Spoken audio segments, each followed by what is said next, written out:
Donc là, je vais vous présenter une vidéo. Bon, rapidement, vous pouvez lire, je dirais, les fonctions qui ont été les miennes et les quelques résultats, je dirais, majeurs que j'ai pu obtenir avec les équipes de France. C'est pas moi qui les ai obtenus, hein, pour être très clair, ce sont les sportifs. Hein, mais disons que, voilà, j'étais leur coach et je les ai accompagnés lors de ces différents événements. Donc là, on va reprendre, j'ai timé de façon à ce que je ne vais pas vous présenter toute la vidéo, bien entendu. Donc je vais vous présenter, excusez-moi, je vais vous présenter une séquence, une partie de la finale de Sébastien Flute. Ça va vous permettre d'observer, de voir un petit peu les comportements des deux finalistes à ce moment-là. Sébastien Flute à gauche, vous en doutez, puisqu'il y a marqué France dans le dos, et le Coréen du Sud à droite, sachant que la Corée est la nation dominante en tir à l'arc, et quand je dis dominante, elle ramène 50% des médailles d'or de la délégation coréenne dans son ensemble. C'est pour vous dire que c'est plus qu'une domination. Voilà, donc j'envoie la vidéo.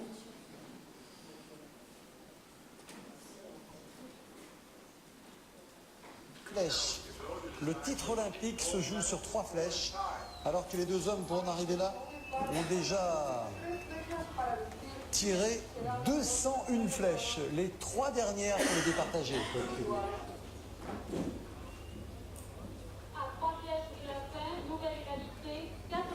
C'est ça, 81 partout, confirmation des juges.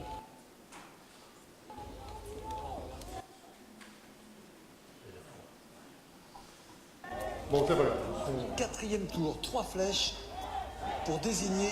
Donc ils sont ex aequo et il reste 3 flèches à tirer. Ils sont ex aequo au bout de la 3e volée, ils ont déjà tiré 9 flèches et ils sont ex aequo au niveau du score. Il reste donc 3 flèches à tirer. Le son malheureusement est à fond. Discipline très prisée en Corée, puisqu'on se souvient qu'à Séoul, les pas de tir étaient très nombreux. Allez Sébastien, cette flèche vaut de l'or.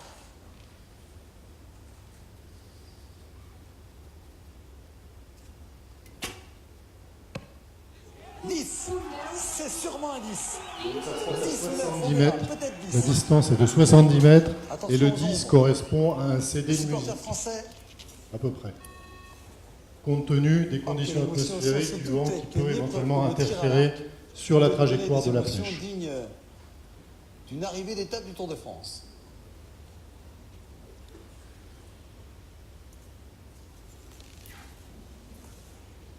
Donc on aura confirmation du 9. C'est un 10 pour Sébastien, c'est confirmé.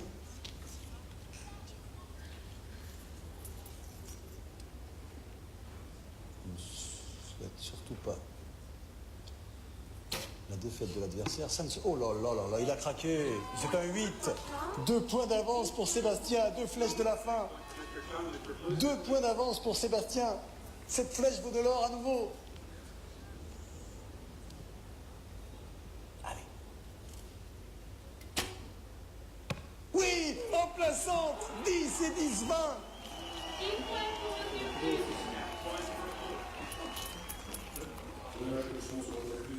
Pour n'avoir que 2 points de retard, le Coréen doit faire 10. Une médaille d'or serait la 22e médaille de la France. Je vous laisse imaginer mentalement le processus Tout se joue bien sûr avec les nerfs qui maintenant. existe dans la tête de ces finalistes à ce moment-là. Vous avez raison Gérard, ça restera un grand moment de ces Jeux Olympiques. C'était un 8. Encore un 8. Non, il a fait un 9. 2 points d'avance pour Sébastien. Avant-dernière flèche. Dernière flèche même pour Sébastien. C'est la dernière flèche pour Sébastien. Un 9, c'est gagné. Sébastien Flute est champion olympique. Sébastien Flute obtient une médaille d'or. Nous entendrons... Voilà, donc pour l'anecdote, je vous ai passé cette vidéo, mais c'est pas qu'une anecdote. Quand vous regardez, vous observez effectivement les deux tireurs, c'est pas facile pour vous, vous n'êtes pas des spécialistes, mais malgré tout, vous voyez quand même les attitudes, le comportement. Le Coréen était quand même dans une visualisation permanente, fermait les yeux. Et pour l'anecdote, quand je disais pour l'anecdote, c'est qu'en Corée, ils sont tous contrariés, ils tirent tous en droitier, ils n'ont pas le droit d'avoir de gaucher. Et le problème pour lui, c'est qu'il s'est retrouvé face à un gaucher. Et de visu, il avait son adversaire, en fonction du comportement de son adversaire et du contrôle des émotions de son adversaire. Effectivement, après coup, j'ai su qu'effectivement, ça avait été un gros problème à gérer pour le Coréen, en plus de la finale, bien sûr, et de la tension qu'il peut y avoir et de l'enjeu, de gérer, effectivement, d'avoir un gaucher en face de lui.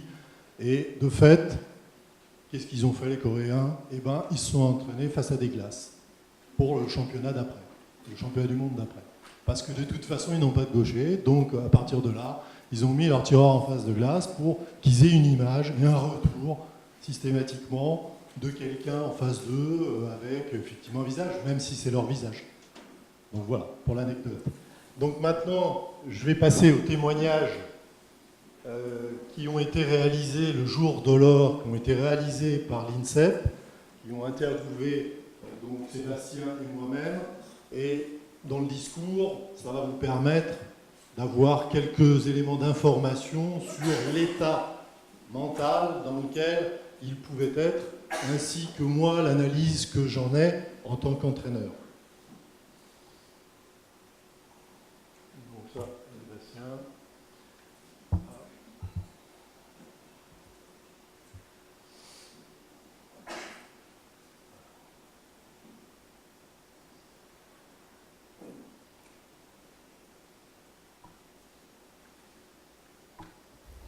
Là, j'ai monté mon arc vraiment pour la mettre au milieu. Et je suis dans un état, à ce moment-là, dans un état de concentration où l'image que j'ai même encore aujourd'hui, c'est d'aller quasiment planter moi-même la flèche au milieu de la cible, comme si je l'avais dans la main. Alors ça traduit, je pense que ça traduit une confiance, un gros niveau de confiance. Vraiment le fait d'être, c'est la quintessence de l'instant présent, quoi. Il n'y a pas de calcul.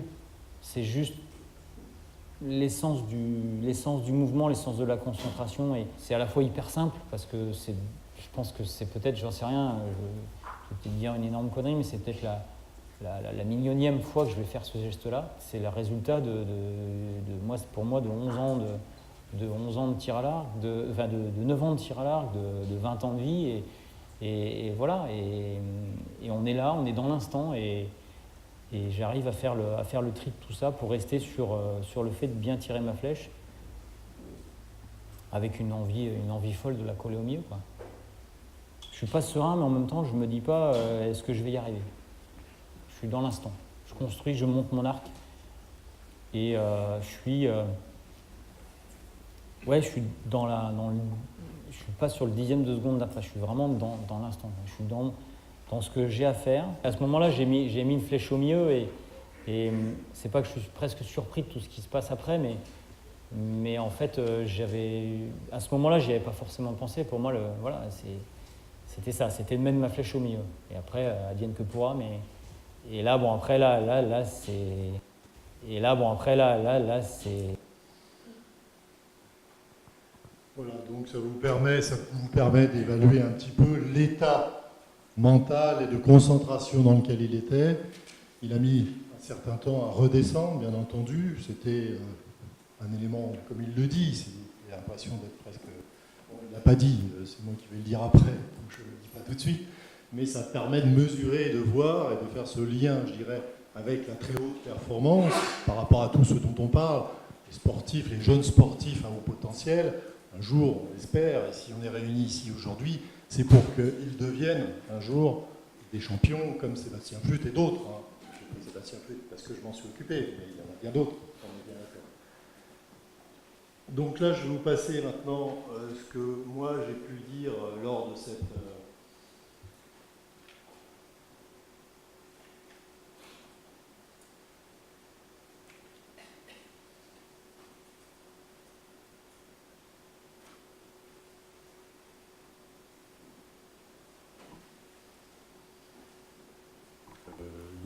temps avant de redescendre de là où il était, parce que, comme on le dit un peu, état second, état providentiel, je veux dire, voilà, il est dans une telle concentration, c'est presque de la transe à un moment donné, quand on est à ce niveau d'intensité et de communion avec ce qu'on souhaite obtenir comme résultat et avec l'objectif, qu'on prend du temps on prend un peu de temps à prendre conscience de ce qui se passe et de ce que finalement il s'est passé, du résultat, quoi. Donc je vois bien qu'il a gagné, etc. Mais c'est vrai qu'après on le voit quand il est sur le podium, là toute l'émotion commence à remonter, parce que tout était bloqué, parce qu'il était énormément dans la maîtrise de ses émotions. C'est déjà dans sa nature quelqu'un qui est comme ça, qui n'exprime que très peu ses émotions, qu'il extériorise très peu ses émotions. Donc, de fait, il a été, comme il est là, mais je dirais d'une façon excellente, dans l'excellence. Et ça a été un poids terrible dans la finale. Et je pense que c'est aussi en grande partie parce qu'il a été capable d'être dans le moment présent, dans son attitude, dans sa volonté, dans sa façon de faire les choses, qu'il a pris l'ascendant sur le Coréen et que mentalement il l'a battu. Je crois que c'est tout le travail qui a été fait avant, pour être clair, je dirais toute sa trajectoire, tout son parcours, je dirais, s'inscrivait dans la réussite. Il faut être très clair, dans une réussite où le capital confiance a vraiment, je dirais, augmenté physiquement. Il était parfaitement en adéquation avec ses objectifs dans sa vie de tous les jours, dans sa manière de s'investir, dans ce qu'il attendait de lui-même et des autres, au niveau de son environnement. Donc, je crois qu'à ce moment-là, tout était combiné pour que, effectivement, il arrive sur cette compétition. Et qu'il n'ait plus qu'à faire ce qu'il avait à faire, et ce qu'il savait mieux faire, je dirais.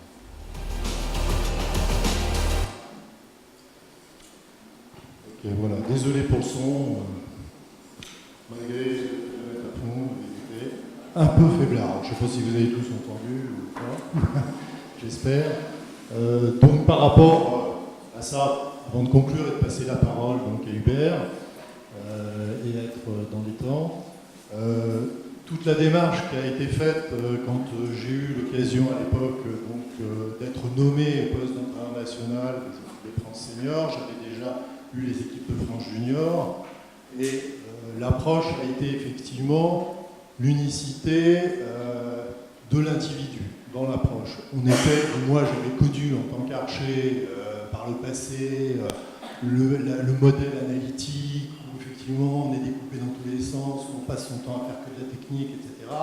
Et je me suis vite aperçu que ça venait nulle part et que moi-même j'en avais subi certaines conséquences, malheureusement, je dirais, contre la progression que j'avais pu avoir. Donc moi, ça m'a paru essentiel, c'est effectivement de prendre l'individu dans sa globalité, dans son mode de fonctionnement, et donc d'intégrer à l'entraînement, je dirais, tout ce qui concernait la gestion des comportements, de la concentration, et donc le modèle a changé, on est passé d'un modèle dualiste où il y avait le corps et l'esprit d'un côté à un modèle moniste qui correspond à un modèle systémique, si on veut parler de façon plus actuelle, de façon à réussir effectivement à englober l'ensemble de la préparation et du fonctionnement de l'individu et de comprendre le fonctionnement de l'individu, que ce soit sur le plan bio-informationnel, énergétique, mais bio-informationnel plus particulièrement, qui nous a amené à définir effectivement une évolution des modèles, une évolution des contenus, et sur ce plan, justement, voilà, si on contextualisation de la performance et les moyens mis en œuvre,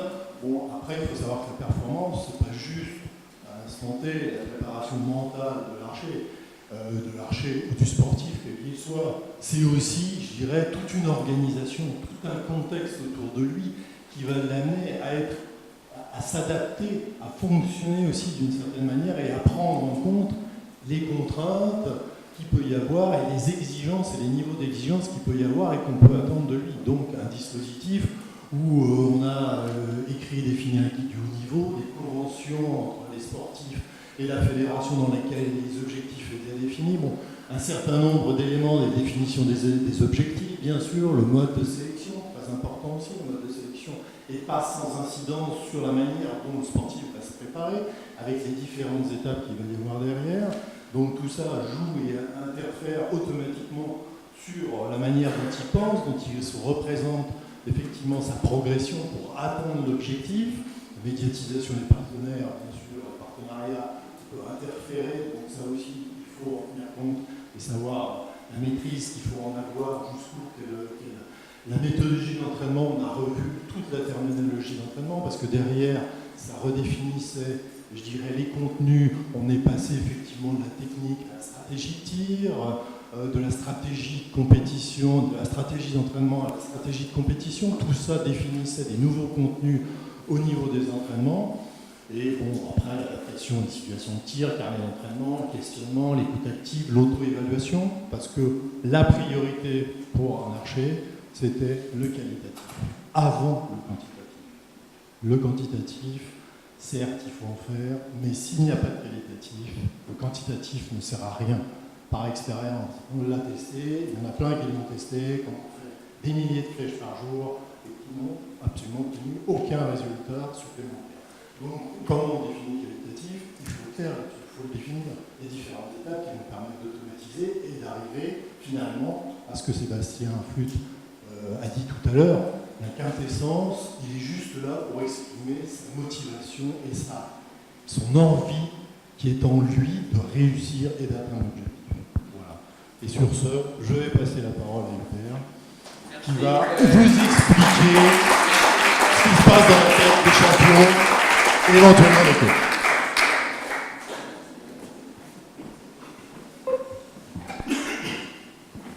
Merci Michael. Bon, il ne pouvait pas y avoir plus belle démonstration de mon exposé, parce que ça l'introduit merveilleusement. Je vais juste prendre le beeper que j'ai oublié. Vous pouvez me passer le... Oui, oui. Alors, bon, écoutez, passons aux civilités sincères. Je suis très très heureux d'être là, parce que c'est l'occasion de vous faire partager deux choses qui seront particulièrement importantes pour moi. C'est d'une part la préparation mentale et d'autre part la formation des entraîneurs. Donc, c'est une grande chance que j'ai d'être là aujourd'hui, je le mesure tout à fait. Voilà, je vais vous allez mettre vos portables sur le mode avion. Et puis on va faire un vol qui va durer 45 minutes. Au bout de 40 minutes, je vais demander à la tour de contrôle de me dire qu'il ne me reste que 5 minutes, n'hésitez pas. Et puis, pour vous, je vais vous demander de faire l'effort de vous mettre dans l'intention suivante, et de vous dire maintenant, voilà, imaginons que demain, quelqu'un me demande, qu'est-ce qu'il a dit d'important, si tant est que je dise quelque chose d'important. Et imaginons que vous deviez lui résumer en 5 minutes, pas plus, c'est déjà long, ce qui vous a semblé important. Voilà. C'est ce que je vous demande. Alors, on va y aller. Alors, c'est évident qu'un athlète comme Sébastien Flûte, au moment où il effectue cela, il y a différents facteurs qui vont être mis en jeu, et une activation particulière de son système nerveux central. Cette activation de son système nerveux central repose sur certains mécanismes et met en jeu des fonctionnements particuliers, c'est-à-dire des niveaux d'activation différents en fonction des contraintes du moment. Quand je dis contrainte du moment, cela veut dire que dans un match qui va durer 2 heures, il n'y a non pas un moment, mais peut-être 150 ou 200 moments. Et que sur ces 150 à 200 moments différents, il va devoir basculer à chaque fois sur le bon niveau d'activation de son système nerveux central. S'il n'active pas à chaque fois le bon niveau de fonctionnement, eh bien, il ne va pas réussir. Alors, parmi ces mécanismes, alors j'ai représenté ici, j'en ai deux, ça va être difficile, j'ai représenté ici ce qui se passe avant d'entrer sur le pas de tir, c'est-à-dire qu'on a une attention qui fluctue jusqu'au moment où on rentre sur le pas de tir, ou dans la compétition, quelle qu'elle soit et qui vous concerne. Vous avez des phases qui sont des phases de relâchement total. Vous avez des phases qui sont des phases de concentration, de mise en tension.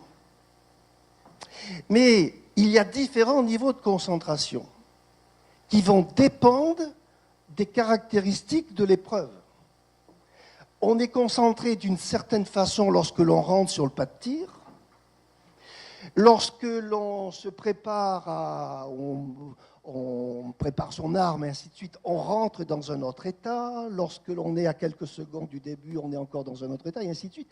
Autrement dit, il y a ces différents niveaux de concentration qu'il va falloir mettre en œuvre les uns derrière les autres. Ces niveaux de concentration, on les active de manière volontaire quand on est expert dans la capacité à mettre en œuvre le bon état. Et en fait, on va dire que imaginons un violon, en jouant sur la tension de la corde, je peux donner des notes différentes. La mélodie du match implique de jouer une partition. Et je vais donc jouer sur la tension de la corde pour effectuer ma mélodie. C'est exactement ce qui se passe avec le système nerveux central. Autrement dit, l'athlète de haut niveau est capable de moduler le fonctionnement de son système nerveux central comme un violoniste est capable d'utiliser son cerveau et ses muscles pour jouer une partition différente, en variant la tension. Un deuxième processus qui est de nature différente, qui concerne la tension, et qui, lui, se met en place intentionnellement au cours des entraînements, mais au cours de la compétition, est activé de manière totalement automatique. Sébastien dit « Je suis dans l'instant ». Moi, je demande à mes athlètes d'être ici et maintenant. C'est-à-dire ni avant, ni après, ici et maintenant. Et ensuite, il dit « J'aurais pu mettre la flèche dans le 10. Moi, je dis, tu es la cible. À partir de là, si tu es ici et maintenant, oui, je dois dire qu'actuellement, je vais vous parler beaucoup de tir, parce qu'actuellement, je travaille avec des tireurs, au pistolet. Et donc, si je suis ici et maintenant, et que je suis la cible, mes automatismes, ceux que j'ai développés des centaines et des centaines de milliers de fois, ces automatismes, à condition de régler correctement la tension dans mon système nerveux, vont immanquablement me faire atteindre le 10. Et c'est exactement ce qu'il exprime. Donc, cette attention, c'est un processus qui, lui, est à l'entraînement, va se mettre en place de manière volontaire, et qui a fonctionné en match, il va fonctionner de manière totalement automatisée, à la différence de la concentration. Rappelez-vous ceci pour mieux comprendre. Je me concentre pour faire quelque chose, je fais attention à quelque chose. Troisièmement, il y a cet état d'accordage parfait du système nerveux central que l'on appelle la zone, qui est l'état de grâce, qui se caractérise par une transformation des perceptions. Un sentiment d'invincibilité et une réussite la plus extrême possible. Cette zone, c'est le Graal, c'est ce qu'il faut atteindre, c'est ce vers quoi j'essaie d'amener les athlètes. Parce que je pense qu'on peut, sinon les amener à la zone, au moins leur permettre de s'en approcher. S'en approcher comment? En suivant un flux. Un stream pour les Anglais. Une onde. Et suivre le flux, c'est-à-dire atteindre un niveau de fonctionnement optimal qui correspond à cette zone et qui ne peut être atteint que si l'on a, et je vais décrire tout cela, ce sentiment de fluidité, c'est-à-dire de faire un geste sans effort, sans aucun contrôle intentionnel, le geste parfait qui finalement va là où il faut. Je suis là, ici et maintenant pour produire la performance idéale. Alors, c'est évident que Sébastien, au moment de la compétition, maîtrise parfaitement des savoir-être. Je dirais que ces savoir-être lui permettent d'être en équilibre dans le système. Qu'est-ce que c'est que le système? C'est d'abord un couple. Pour réussir, il faut que je veuille offrir la réussite à mon entraîneur. Il faut que je puisse lui dire, tiens, je te l'offre. Pour réussir, il faut être en accord avec le système, l'équipe, en accord avec le système fédéral, en accord avec le pays. Ça va très très loin, puisque dans les représentations de l'athlète, il y a tout ça qui joue. Cela, c'est ce que l'on connaît le mieux dans la préparation mentale. On en a beaucoup parlé. Par contre, les savoir-faire qui concernent la façon de trouver le bon accordage du système nerveux central, ça c'est quelque chose qui est beaucoup plus compliqué et qui est rarement adressé volontairement par l'entraîneur ou les préparateurs mentaux de manière aussi fouillée qu'est-ce qui concerne les savoir-être. À titre d'information, l'enquête MindSkill identifie deux choses, concentration et attention. D'abord, cette concentration et attention représentent la portion congrue dans le classement par habilité par les athlètes et les entraîneurs. Vous prenez votre premier schéma que l'on vous a donné, c'est-à-dire il n'y a que quelques mots qui caractérisent cela. Par contre, sur le premier, vous voyez ce qui est en rouge, tout ce qui relève de l'affectif, vous avez une trentaine de mots.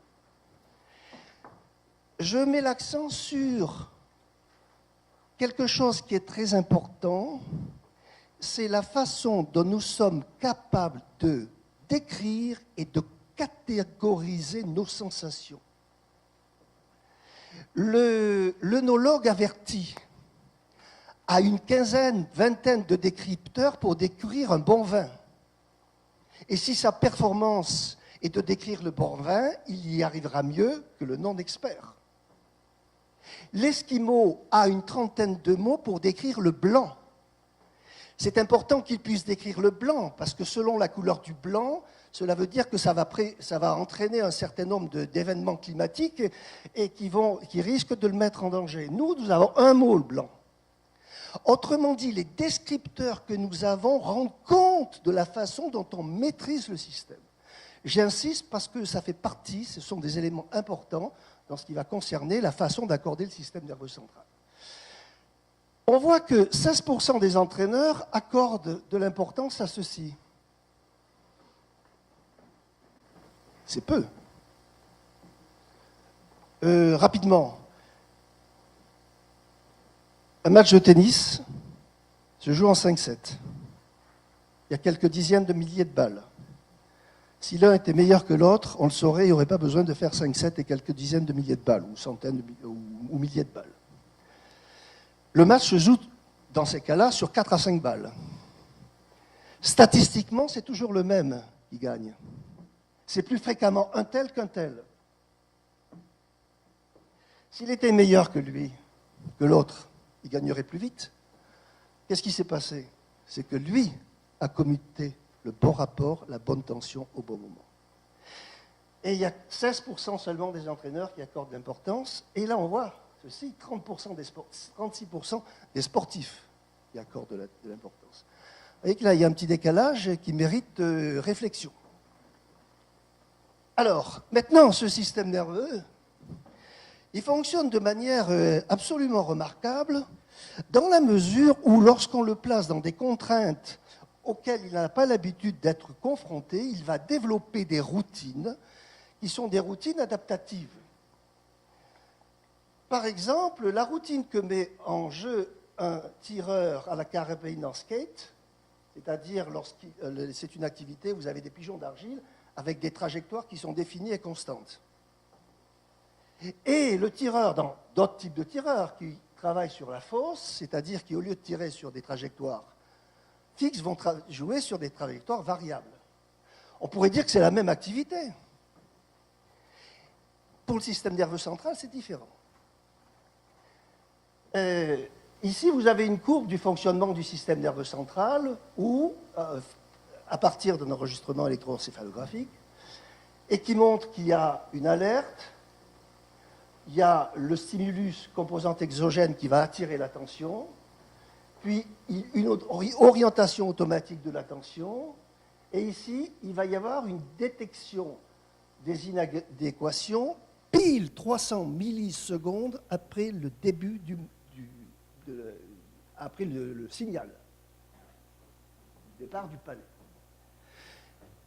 Eh bien, chez ces tireurs-là, l'amplitude de ce qu'on appelle la P300 est plus grande que chez les autres. De la même façon, les traitements supplémentaires sont aussi beaucoup plus poussés. Qu'est-ce qu'il faut retenir? Que faut-il retenir? C'est que placé dans des situations de contraintes exceptionnelles, le système nerveux va mettre en place des stratégies que l'entraîneur ne connaît pas, que l'athlète ne connaît pas, mais que le système nerveux connaît. Mais si l'accordage du système nerveux, ça c'est de la tension, c'est quelque chose qui est automatique, mais qui est spécifique.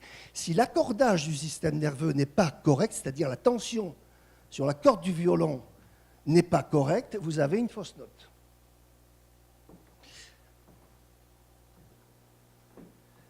Alors,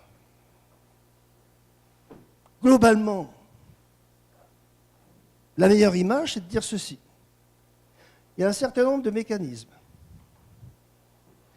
Le système nerveux, à l'insu de l'athlète, va sélectionner une modalité de fonctionnement particulière qui correspond à chaque niveau de contrainte de l'activité.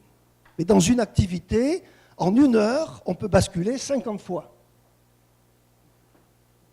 Et ces mécanismes vont être stabilisés, c'est-à-dire plus ils vont être activés et plus ils vont se traduire par une performance objectivable valide, plus ils vont être efficaces. La question qui se pose, c'est est-ce que vous devez laisser faire ou est-ce que vous devez essayer d'intervenir pour favoriser ceci? Alors, 2 mots, comment suis-je arrivé à cela? C'est important de savoir qui parle. Comme disent les psychanalystes, d'où il parle. Je ne vais pas m'allonger. Je suis professeur d'éducation physique et psychologue, mais parallèlement, je suis joueur de basket et je commence à entraîner à 24 ans pour terminer à 51 ans. Ce qui veut dire que parallèlement à mon activité de chercheur, je suis entraîneur. Mes premiers travaux portent sur le traitement de l'information. Pourquoi? Parce qu'à la suite d'un débriefing avec mon équipe première, je me rends compte que tout le monde n'a pas compris la même chose. Et je me pose la question, faut-il comprendre pour percevoir? Et pourquoi tout le monde ne perçoit pas la même chose si il me semble, moi, entraîneur, qu'ils ont tout compris? À partir de là, une recherche s'engage. Mon premier papier sort en 1976. Dans les années qui vont suivre, j'ai la chance de me trouver à l'INSEP. Et en gros, je vais travailler avec toutes les équipes de France, de toutes les activités où il y a de l'information à traiter, dire, je ne vais pas travailler avec des marathoniens, mais je vais travailler avec des joueurs de tennis de table, avec des tireurs, avec des escrimeurs, et ainsi de suite. Et je vais essayer de comprendre comment ça se passe. Et dans un second temps, au bout de 7 à 8 ans, je me dis qu'il faut rentrer dans le système nerveux central pour essayer de comprendre, puisque je sais comment que ça se passe, j'ai pu le décrire à partir d'outils, d'investigations particulières. Il faut aller plus loin. À partir de là, on se met à essayer d'entrer dans le système nerveux central. Donc on crée des situations simulées en laboratoire, certaines sur le terrain, à partir de situations simulées, et on va essayer de comprendre quels sont les régimes de fonctionnement du système nerveux central en croisant la fatigue.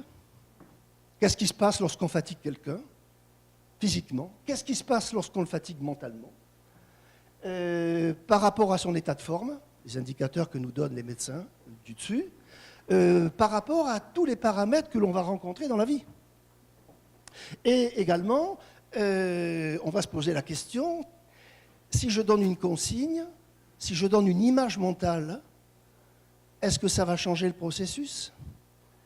Si je joue sur la respiration et l'état de décontraction, est-ce que ça va changer le processus? Autrement dit, tout ce que fait un préparateur mental sur le terrain, je le faisais, nous le faisions, dans l'équipe que je dirigeais, nous le faisions au laboratoire. Cela pendant une trentaine d'années, jusqu'au jour où il y a un peu plus de 10 ans, où je me dis, il faut passer de la théorie à l'application. Et c'est à partir de ce moment-là que je me mets dans une démarche de préparation mentale, en essayant dans différents sports de transformer ce que j'ai pu mettre en évidence théoriquement en objet d'action, et c'est ce que je vais essayer de vous montrer.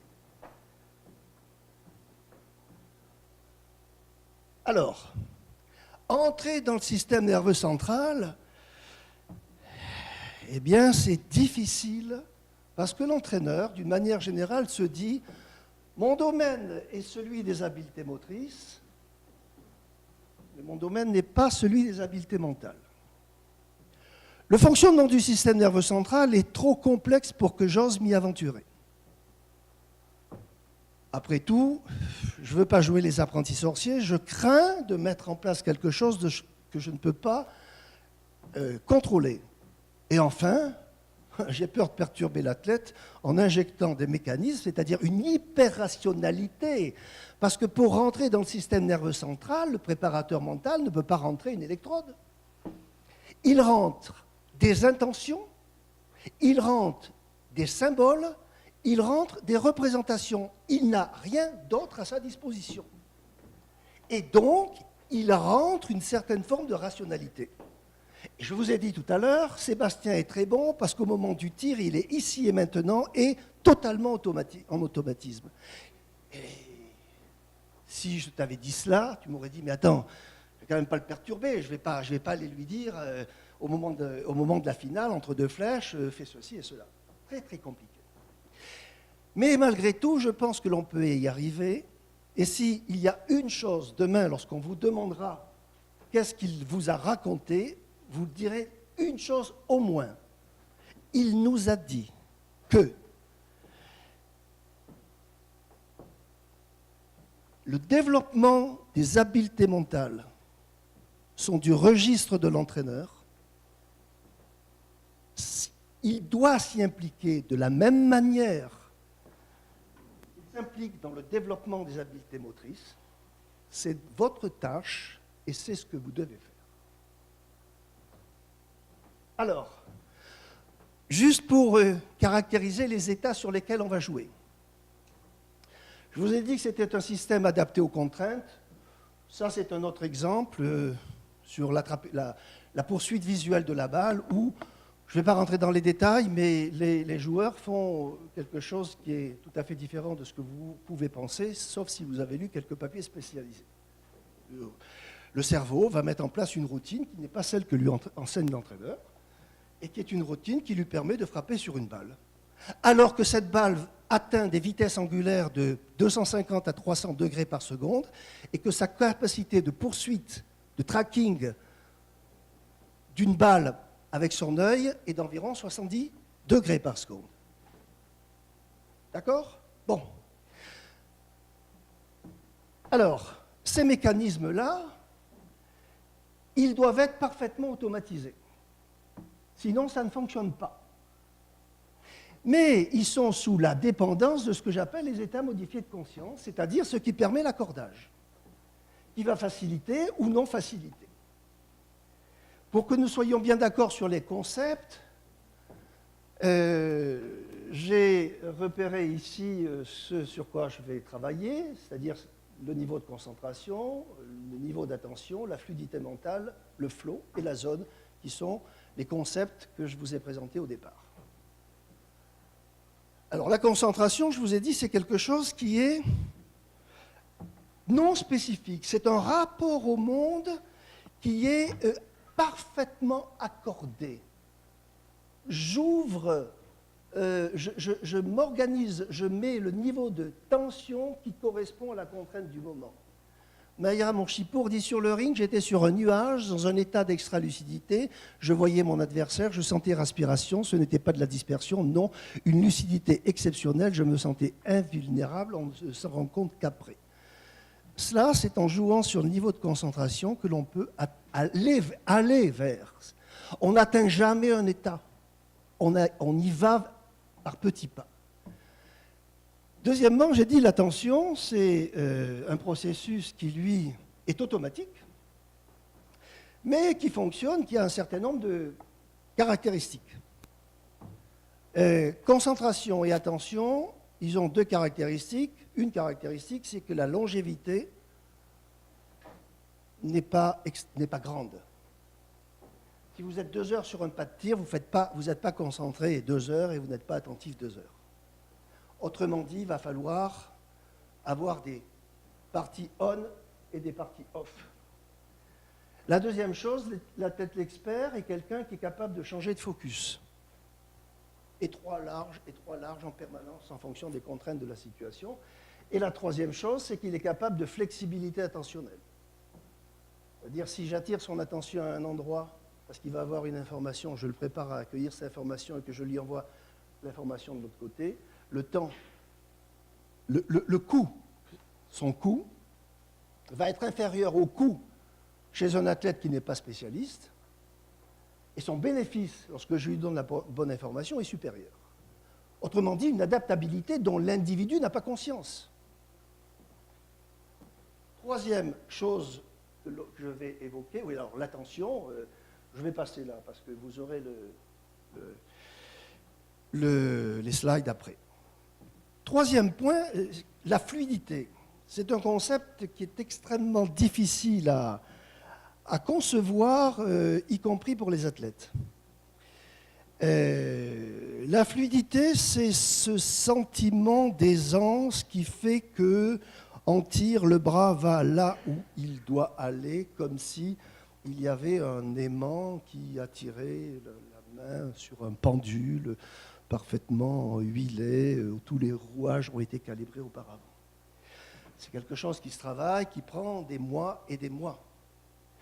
Cette tireuse avec qui je travaille, dans le débriefing qu'elle fait, on en parlera dans un moment, il y a une quinzaine de jours ou un mois, dit ceci: depuis la Coupe du Monde de Munich, j'ai changé ma façon de penser, de tirer.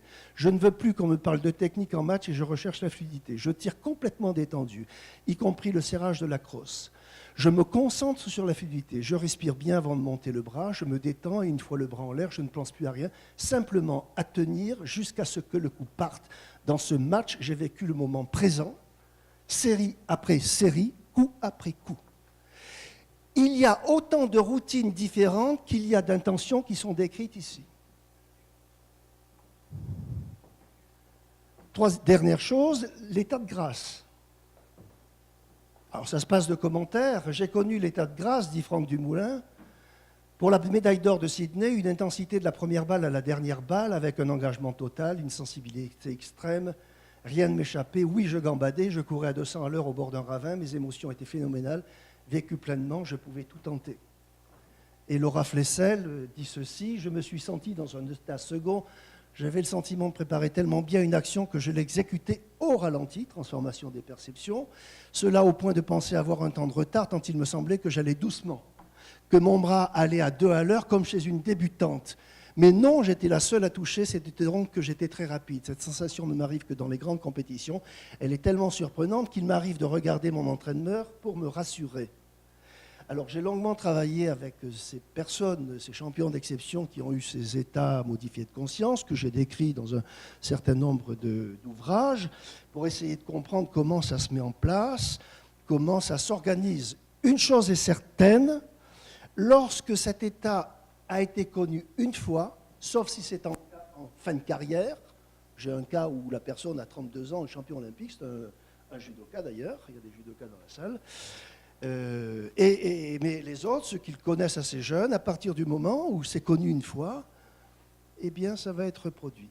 Toujours la même chose, le système nerveux a ajusté les paramètres pour aller vers cet état-là, et les boucles se sont mises en place, et ces boucles sont capables, dès lors qu'on les active correctement, de fonctionner à nouveau.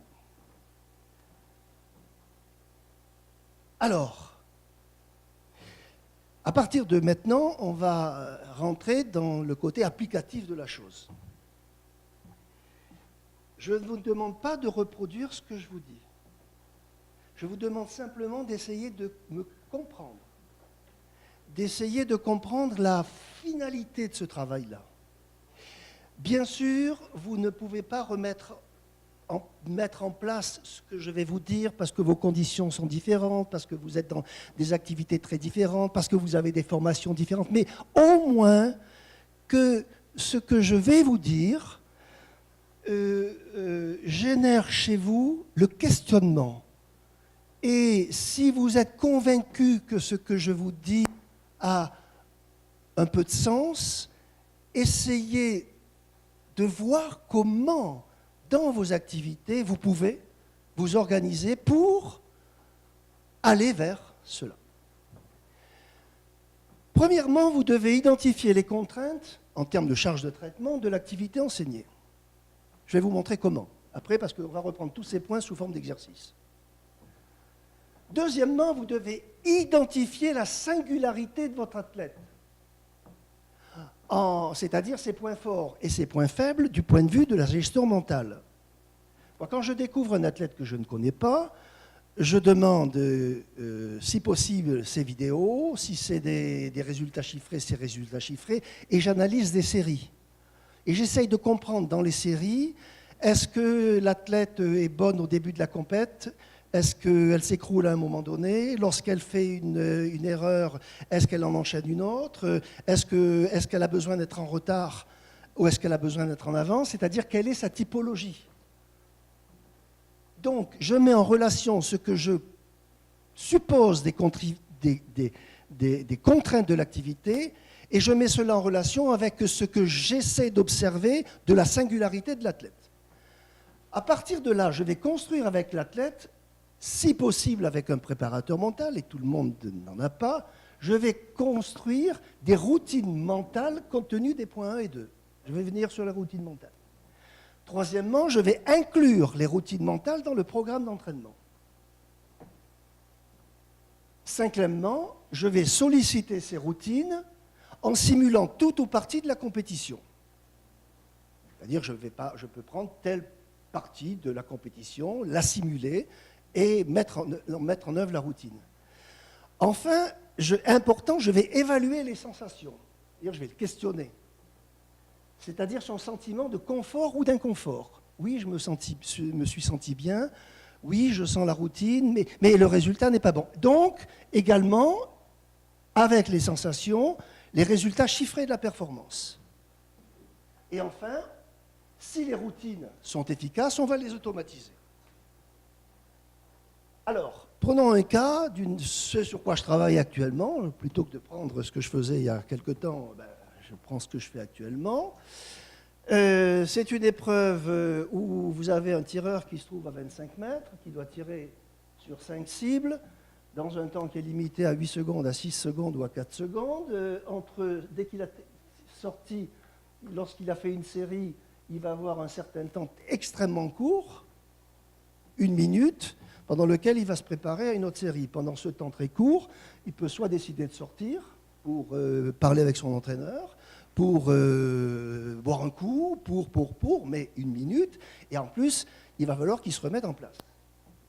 Donc, je fais un travail avec l'athlète et l'entraîneur pour identifier tous ces moments où, de notre point de vue, on considère que les contraintes de ces mini-activités, c'est-à-dire ce qu'il y a entre là et là, cette série est là, qui dure 1 minute, eh bien, pour essayer d'identifier quelles sont ces contraintes. Alors, on en arrive à dire, bon, voilà, il y a un événement qui est prévu ou imprévu et on sort. Là, il nous semble qu'il faut rentrer dans une bulle, puis il faut revenir au match, puis il faut se mettre en mise en tension maximale, et puis enfin, se mettre dans un état de fluidité optimale. Mais vous avez compris, tout ça, ça prend 15 secondes. Vous voyez la difficulté. Et ça, ne croyez pas que c'est spécifique au tir. C'est spécifique au golf, c'est spécifique au tir de pénalty, c'est spécifique à une infinité d'activités, chaque activité ayant ses contraintes spécifiques. Mais ce travail-là, il n'y a que l'entraîneur et l'athlète qui peuvent le faire. Le préparateur est là pour mettre en équation le ressenti de l'entraîneur et de l'athlète. Alors, vous pouvez lancer le... S'il vous plaît. Alors, quand je travaille, il y a toujours 2 phases. Hein. Je me considère comme étant un entraîneur mental. Parce que ma préparation mentale se fait sur le lit, pratiquement. Je travaille en salle un moment, mais l'application est toujours sur le terrain, quelle que soit l'activité. Et c'est un entraînement. Dans l'entraînement hebdomadaire de l'athlète, en présence ou non de l'entraîneur. Alors, pendant toute une période, je vais, surtout s'il est débutant, en préparation mentale, je vais travailler des automatismes mentaux. C'est-à-dire, on va des exercices qui mettent en place ces routines, puis on va les tester sur le terrain. Et puis, arrive un moment où vient la compétition. Et au cours de cette compétition, il est important que j'ai ce débriefing. Je peux vous dire au passage que les débriefings avec les entraîneurs, au-delà de la préparation des aspects mentaux, sont jamais aussi aboutis qu'ils doivent l'être. Je n'ai pas le temps de développer ça. Si vous allez dans le mental des coachs, vous le trouverez. Mais il n'est jamais aussi abouti qu'il faut. Bon, ça mériterait 2 heures là-dessus. Alors, comme vous ne pouvez pas voir, est-ce que c'est un peu petit là. Alors, ce débriefing-là, c'est un lien. L'athlète a un lien. Ce débriefing, je l'ai construit avec l'entraîneur et l'athlète. Le tireur, l'athlète, a le débriefing. Après la compétition, il va le remplir. Voilà, ma préparation mentale avant le concours, mon état mental pour le premier match, tout le temps excellent, mauvais en 8, mauvais en 6. Si j'ai eu des pensées parasites, qu'est-ce que j'en ai fait? Si j'ai eu des pensées parasites sur le premier demi-match, comment je m'en suis sorti? Comment j'ai géré l'intervalle de temps entre le premier et le deuxième match? Puis mon étape dans et ainsi de suite. Vous voyez qu'on va avancer, on passe. Je décris comment j'ai géré la finale.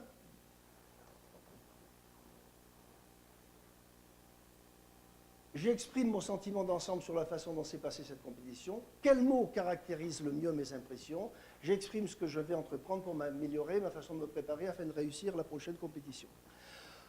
Autrement dit, je demande à l'athlète de rationaliser au maximum ce qu'il a fait, de manière à pouvoir m'en servir à la séance qui va suivre. La procédure est telle que s'il appuie sur un bouton, je reçois automatiquement les résultats et lui a un double. Je communique toujours les résultats à l'entraîneur, de manière à ce qu'on puisse en discuter à trois. Ça n'a pas seulement l'intérêt de m'informer, ça a l'intérêt de faire prendre conscience à l'athlète de ce qui s'est passé. Nous avons tous trop l'habitude de passer les événements sans en tirer les enseignements nécessaires. C'est valable pour l'entraîneur comme pour l'athlète. Tirer les enseignements nécessaires, c'est ne pas considérer ce que l'on a fait en termes « j'ai réussi » ou « j'ai échoué », mon ego est affecté ou mon ego est renforcé. C'est qu'est-ce que j'ai mis en œuvre, qu'est-ce que je pense avoir mis en œuvre, comment j'associe mon résultat avec ce que j'ai mis en œuvre mentalement, et qu'est-ce que je dois mettre en œuvre pour essayer de tenir compte de cela pour la prochaine fois être meilleur. On peut repasser au...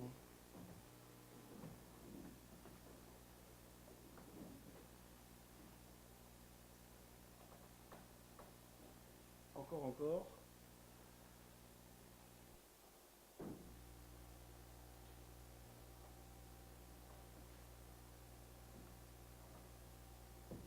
Voilà. Alors,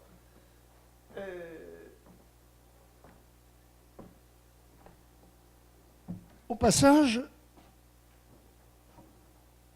tout ce que j'ai dit jusqu'à présent,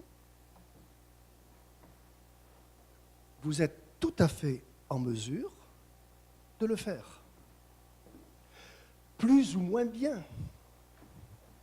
Mais il faut vous y approcher. Si possible, vous faire accompagner par un préparateur mental qui a plus d'expérience, évidemment. Ceci va donner lieu à la construction de routines mentales. C'est quoi une routine mentale? C'est une procédure où l'on va injecter dans ce fonctionnement, point d'interrogation, on va injecter quelque chose, la seule chose que l'on puisse injecter, ce sont des mots, vite, lent, des métaphores, rage, cool, des images, des symboles. Et c'est la seule chose que nous ayons à notre disposition, et en injectant ce symbole, l'objectif attendu est que cela mette en place ce que l'on appelle une routine. Bien sûr, il ne suffit pas d'envoyer le symbole, ça se fait dans certaines conditions de relaxation. Je commence toujours une séance par du relâchement musculaire, du classique.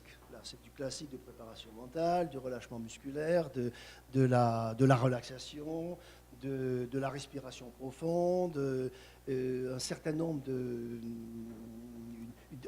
d'étapes à respecter, on ne peut pas rentrer dans le détail, et au bout d'un quart d'heure, 20 minutes, je vais faire travailler la routine.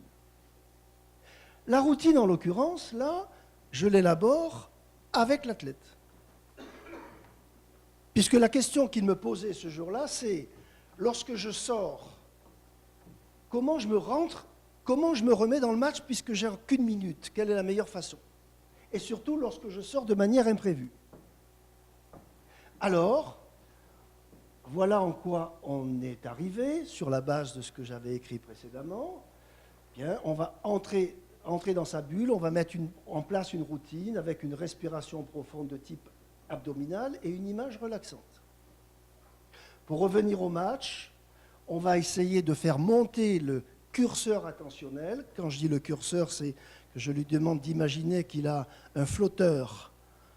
Il y a de l'eau qui monte, c'est une image, et que ce flotteur doit mettre en tension le système nerveux comme il faut en fonction de ce moment-là. Revenir au match, c'est-à-dire dans ce moment-là. Puis, mise en tension mentale maximale, c'est-à-dire, là encore, il y a une routine, respiration haute, rapide, focus sur le curseur, ainsi de suite. Et enfin, la fluidité et le lâcher-prise. J'ai des scrupules à vous mettre ceci parce que prenez-le à titre d'exemple. Dites-vous, il y a une façon particulière de s'y prendre.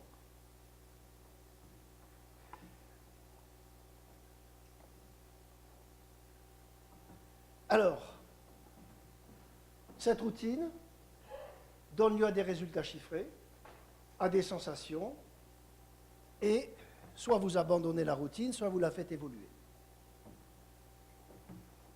Alors, avant chaque séance, la veille de la séance, j'envoie le programme.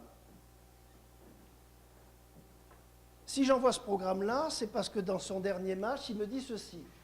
Au niveau confiance et détermination, j'étais assez bien, mais il manquait un peu d'intensité dans la visée. Après, j'ai trouvé le bon compromis, mais je n'ai pas réussi à garder ce compromis à la suite et je suis allé dans l'autre excès, avec la volonté de m'arrêter au centre et trop d'intensité dans la visée. Moi, en tant qu'entraîneur mental, je ne vais jamais parler de la visée en termes techniques, même si j'ai travaillé 5 ans sur la visée. Je n'en parle pas. Si j'ai quelque chose à dire, je vais le dire à l'entraîneur, pas à l'athlète. Je n'interviens pas à ce niveau-là. Donc, on va mettre en place une routine où on va simuler une finale et avec le temps exact qu'il y a dans les différents moments de la finale. Et alors là, je lui décris la routine, je n'ai pas le temps de le faire.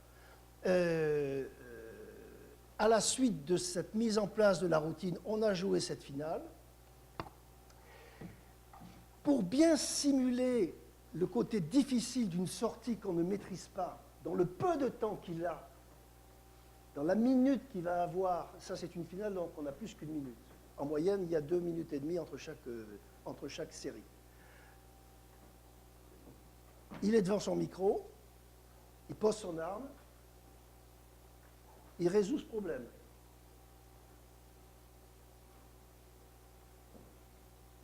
Une fois qu'il a résolu le problème ou qu'il pense l'avoir résolu, il voit la solution et là, il lui reste 15 secondes pour pouvoir tirer. Enfin, le temps de préparation plus 15 secondes, c'est-à-dire exactement le temps qu'on lui donne en match.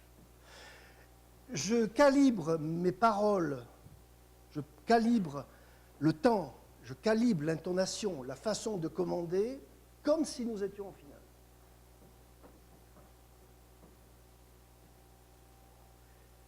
Le résultat est là, preuve que l'on peut charger le système et atteindre un score exceptionnel, c'est-à-dire très très bon score, on va pas rentrer dans le détail, et je lui envoie mes commentaires. Je lui dis ceci, ça je lui envoie quand je suis retourné chez moi, évidemment. Tu peux encore améliorer le contrôle de la visée, puisqu'il y en a 3 qui sont sous-activés, puisque je demande après chaque série de me dire s'il pense qu'il a activé trop ou moins, et je mets en relation l'intention avec le résultat. Le score est indépendant de la visée, c'est très important. Parce que ça veut dire quoi? Ça ne veut pas dire que la visée ne compte pas. Ça veut dire que ne sois pas trop obnubilé par ta visée. Plus l'athlète doute, plus il met tout en cause. Et ça veut dire quoi? Quand tu es au bout du doute, si tu doutes, laisse faire tes automatismes. Tes automatismes vont travailler pour toi. Alors, c'est rapidement dit. Ça ne veut pas dire qu'on oublie les conseils techniques. Je n'ai pas le temps de le dire. Mais il y a une attitude particulière, et l'attitude particulière, c'est aussi la routine. Ceci, je l'envoie à l'entraîneur. Et on va pouvoir en discuter. Alors, pour terminer, qui fait quoi? Je pense que les savoir-faire, les habiletés, les savoir-faire, c'est-à-dire les habiletés sensorimotrices et les habiletés mentales, pour moi, c'est du registre de l'entraîneur.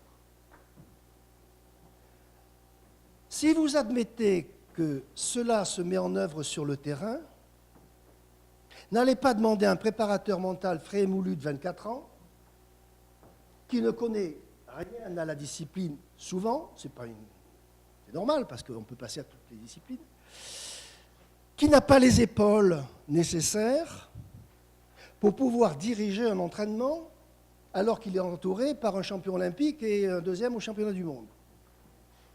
Impossible. Je peux le faire parce que je me sens légitime. Tort ou à raison, pardon. Je me sens légitime et je suis légitimé par l'entraîneur. Mais puisqu'il faut faire cela sur le terrain, je pense qu'il y a mieux que moi pour faire cela. C'est l'entraîneur qui doit le faire. C'est à vous à faire ce travail. C'est compliqué, mais c'est votre métier. Vous avez oublié les milliers de répétitions de gestes techniques qu'il vous a fallu pour comprendre comment enseigner la technique. Vous avez oublié les tonnes de documents de biomécanique, de physiologie et de tout ce que vous avez appris pendant votre formation pour être capable d'enseigner les habiletés motrices. Eh bien, c'est pareil pour les habiletés mentales. N'attendez pas que quelqu'un le fasse à votre place. Deuxièmement, les savoir-être, la motivation, confiance en soi, le contrôle, ainsi de suite. L'entraîneur y est naturellement associé parce que c'est ce qu'il gère au jour le jour. Mais dès lors qu'un entraîneur se rend compte que l'athlète avec qui il travaille depuis X années a des problèmes psychologiques, que je vais qualifier d'existentiels pour aller vite, confiance en soi, motivation et autres, si l'athlète en est là à ce moment, ce n'est pas la faute de l'entraîneur. Mais ça veut dire qu'il ne pourra rien faire de plus que ce qu'il faisait. Auquel cas, il faut qu'il voie un préparateur mental et c'est du rôle du préparateur mental. Troisièmement, le déblocage des verrous psychologiques. C'est-à-dire des incapacités d'agir qui arrivent quelquefois. Ça, c'est de l'ordre du préparateur mental et si les choses deviennent plus graves, c'est de l'ordre du psychologue. Évidemment, tout cela, moi je ne conçois pas un préparateur mental qui travaille dans une salle et un entraîneur dans une autre salle et un athlète que l'on retrouve de temps en temps. On est tous ensemble, on mène le travail ensemble. Mon rôle est de transmettre mon savoir-faire à l'entraîneur de manière à ce qu'il puisse prendre les rênes et inclure cela dans sa pratique. Parce que je conçois comme une nécessité que dès le départ, les pratiques mentales soient associées à l'enseignement des pratiques motrices. Je conçois sans aucune ambiguïté possible que la gestion des habiletés mentales est une question d'éducation. Nous sommes l'héritage de ce qu'ont été nos pères. Si je suis judoka, je suis dans une fédération qui a un héritage particulier, qui a un rapport au niveau du mental. Et si je suis tireur, c'est un autre rapport au niveau du mental. Et moi-même, qui suis le produit de la fédération, j'ai un rapport particulier. Donc, c'est une question d'éducation. Il faut maintenant mettre ça en œuvre, c'est absolument nécessaire. Et qui dit éducation, dit formation. La pratique mentale doit être intégrée dans l'entraînement, en sollicitant la totalité du sportif. Alors, qu'est-ce que ça veut dire, la totalité du sportif? C'est que, comme vous jouez sur des micro-mécanismes, un mot, un symbole, une routine, pour avoir un effet, il faut au moins être sûr que le niveau de votre athlète soit à son top. Qualité plutôt que quantité. Donc, quand on passe de la salle au terrain, je leur demande de jouer la finale des championnats du monde. C'est le seul moyen de savoir si un des paramètres active ou inhibe. Sinon, si un coup il est blindé et l'autre coup il est out, qu'est-ce que je sais? Dans le meilleur des cas, qu'un coup il est blindé et d'un coup il est out et je ne sais rien, et lui non plus sur sa routine. Enfin, comment? Par des moments à thème adressant une intention et une routine. Ces moments-là, on les inclut dans la pratique. Et dès le départ, on pourrait, y compris avec de jeunes enfants. Après, le tout, c'est de mettre en place les routines qu'il faut. Et je vous garantis que c'est possible. J'ai eu des minimes et des poussins en basket, de même que des équipes premières, et je faisais de la préparation mentale sans le savoir. Bon, j'étais psychologue, peut-être que ça me faisait évoluer, mais et c'est tout à fait possible. En mesurant toujours les effets chiffrés et les sensations. quand vous rentrez des mots, des symboles et des concepts, vous ne savez pas ce que vous faites. Votre garde-fou, c'est quoi? C'est le sentiment de confort et c'est le résultat. Tout cela, c'est difficile en peu de temps de faire passer ces idées. Je vous le dis, c'est de votre rôle, c'est votre fonction. Vous devez le mettre en œuvre. C'est vraiment important. Merci.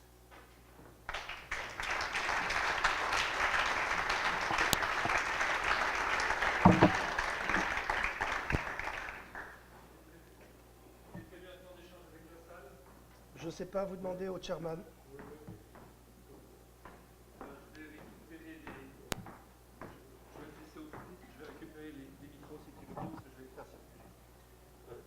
C'est celui-ci qui doit. Je crois que j'en ai un sous le.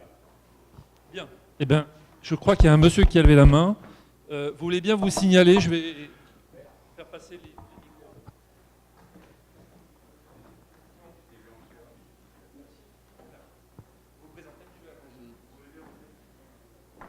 Bonjour, merci Monsieur Ripoll pour la présentation.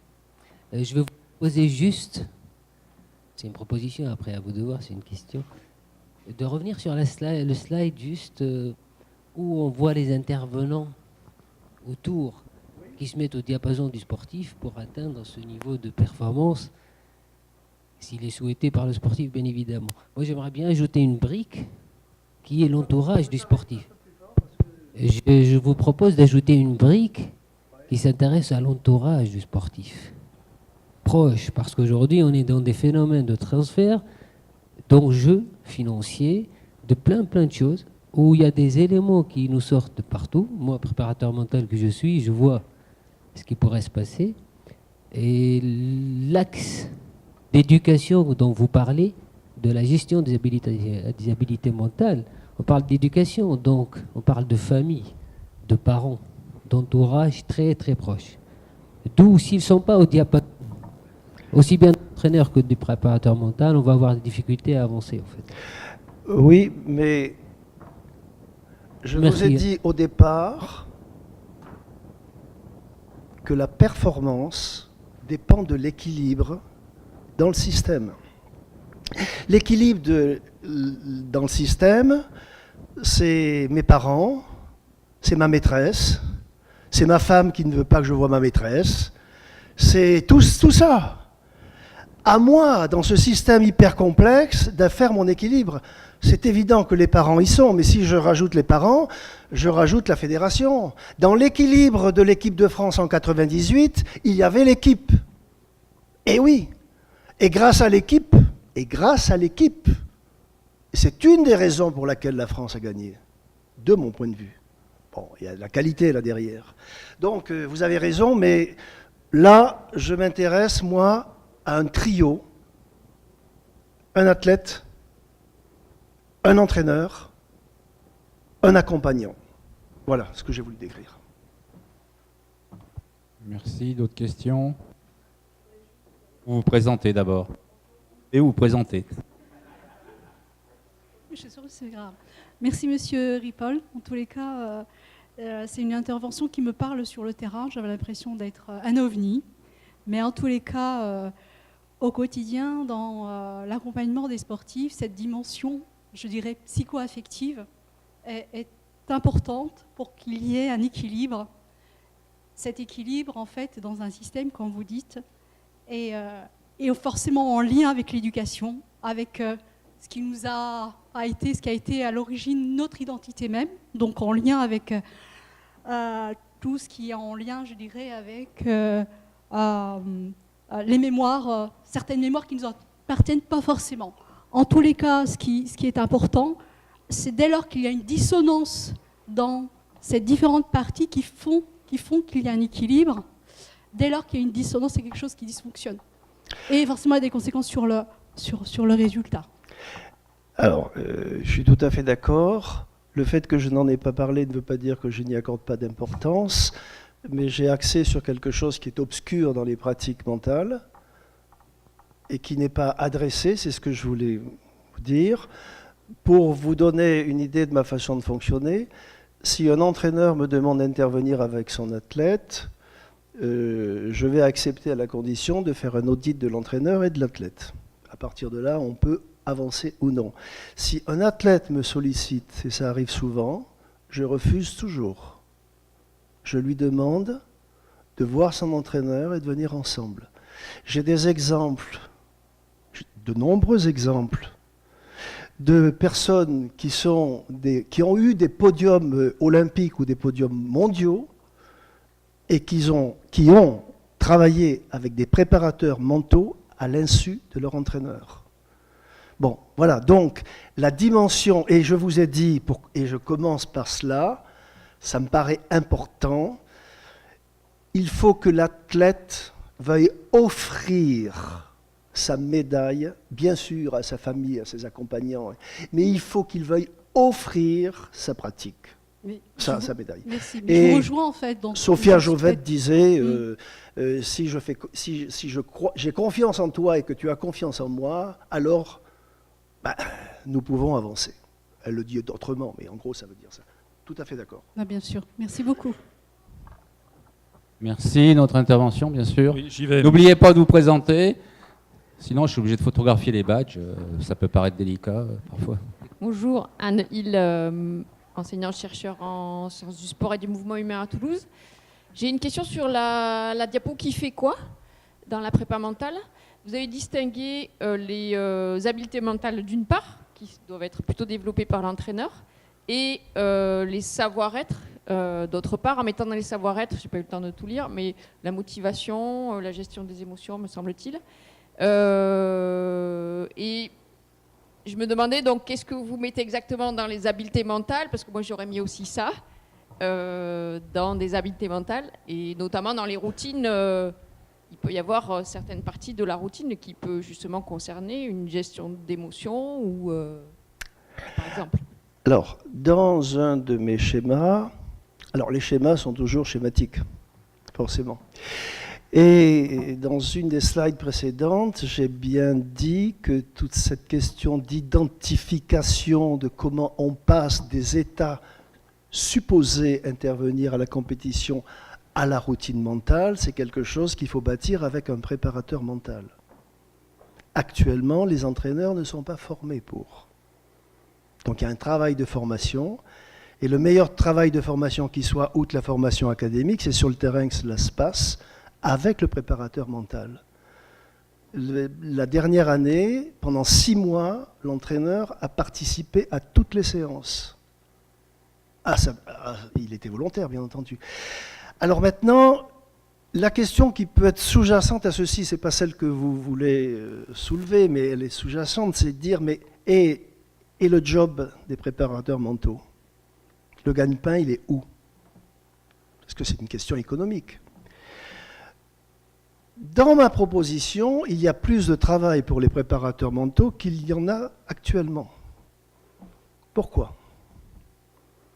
Si la préparation, je mets dans habileté mentale, alors on ne va pas rentrer dans le détail parce que je ne mets pas la même chose dans habileté mentale que ce que l'on a mis jusqu'à présent. Considérons au moins que les habiletés mentales, ce sont les routines que l'on met en œuvre pour ajuster le curseur au bon endroit. Bon. Le reste, c'est du savoir-être, c'est une organisation mentale. Enfin, pour moi, ce n'est pas une habileté, mais ça, c'est un peu secondaire. Si on s'engage dans cette direction et que le développement des habiletés mentales devient quelque chose de prégnant, les préparateurs mentaux ont un rôle qui est décuplé par rapport à maintenant. Ils sont nécessairement impliqués dans le club, dans la fédération, de manière transversale et pour travailler avec des athlètes. Donc, au contraire, cette façon de travailler doit générer, si c'est la question, mais ce n'est pas celle que vous posez, mais on me la pose souvent, doit générer plus, je ne dirais pas de pognon, parce qu'on a employé ça à ma place, mais de business qu'actuellement. Le préparateur a toute sa place, mais J'ai trop vécu pendant 10 ans et auparavant, parce que j'ai toujours travaillé avec les entraîneurs, tout le temps. Ça fait 50 ans que je travaille avec des entraîneurs. Un peu moins de 50 ans. J'ai toujours très mal vécu cette délégation que l'on fait à quelqu'un qui va triturer le mental, alors que l'entraîneur va triturer la motricité, la biologie, et ainsi de suite. Cette coupure-là est une catastrophe. Alors mon schéma, il est un peu schématique, mais il dit aux entraîneurs, écoutez, allez-y. Peut-être encore une dernière Oui. prise de parole. Là devant. 2 questions avec le monsieur là-bas, et je vous propose ensuite de passer... Attends, il y a Odile qui voulait... D'abord Nadine, c'est bien Nadine, ce que oui. je dis, Michel. d'accord. Et un deuxième, et ensuite le monsieur là-bas, et puis on arrêtera là les prises de parole. Oui, Hubert, merci pour ta présentation. Je voulais revenir sur le cahier ou le questionnaire de débriefing que tu proposes donc aux tireurs. Et du coup, je m'interrogeais, comme en plus tu as une expérience en basket, je m'interrogeais sur le recours au débriefing dans les sports collectifs, parce que moi, sur une étude que j'avais faite avec des entretiens d'explicitation de récits d'expérience, je m'étais aperçu que, en gros, il y a une expérience qu'on peut qualifier d'individuelle, enfin, il y a un vécu individuel, il y a un vécu collectif, et puis j'avais noté, moi j'avais appelé ça, il y a un vécu partagé, c'est-à-dire qui est exprimé à titre personnel, mais qu'on retrouve en fait chez quasiment tous les membres d'une équipe. Donc comment, est-ce que tu as une suggestion pour gérer ce recueil de données en débriefing en sport collectif? Si j'avais à gérer une équipe, j'inclurais les dimensions, tu fais référence à la cohésion sociale et à la cohésion opératoire, et je ferai référence à ces 2 types de cohésion. Et je rappelle que la première recherche que j'ai faite en 1974, c'était précisément à partir d'un débriefing à la suite d'un match de basket, où manifestement une joueuse n'avait jamais été servie, et je n'arrivais pas à comprendre pourquoi elle n'avait jamais été servie, alors que, enfin voilà. Donc c'est à partir de là, et finalement je me rends compte maintenant en disant cela, que 50 ans plus tard, finalement je fais la même chose. Alors c'est peut-être un signe de sénilité que de faire toujours pareil, mais bon, ça ne s'est même pas amélioré depuis. Mais évidemment, il faut inclure ça là-dedans. Mais du coup, tu le fais uniquement au travers de réponses individuelles de chaque joueur ou joueuse, ou est-ce qu'on peut concevoir aussi une forme de débriefing du collectif? Alors, pour moi, il est important que chaque joueur réponde seul, y compris lorsqu'on l'interroge sur ses relations avec d'autres, du type sociogramme, ludogramme et ainsi de suite, avec qui tu aimes, avec qui tu n'aimes pas, et ainsi de suite. Après, dans le cas d'un sport individuel, moi je travaille seul avec l'athlète. Et moi je ne travaille que sur les processus mentaux. Puis le débriefing est envoyé à l'entraîneur qui va travailler avec l'athlète aussi. Mais dans le cas d'un sport co, c'est évident que le débriefing se fait collectivement. Mais celui qui gère tout cela a toutes les billes. Et le travail est énorme, et j'insiste, mais bon, tu connais ça aussi bien que moi, c'est qu'on passe souvent à côté de l'essentiel du débriefing. Quelquefois, mais on le voit en finale olympique, des couples qui se désunissent parce que ce qui s'est passé le lendemain de la finale olympique n'a pas été correctement effectué.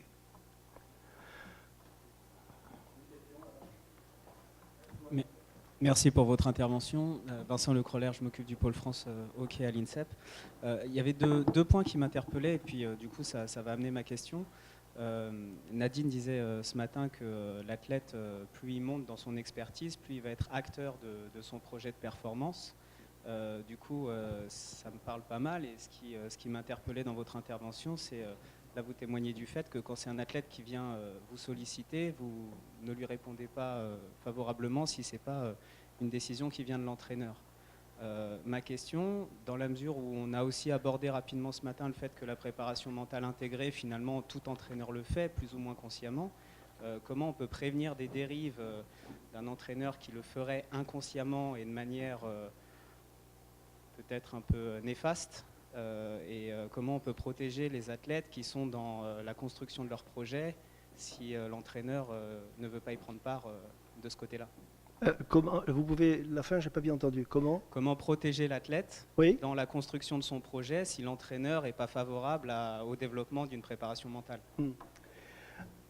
Alors, deux choses. Alors, pour aller au plus vite, si l'entraîneur n'est pas d'accord avec la préparation mentale, c'est quelqu'un d'autre que moi qui fera la préparation mentale.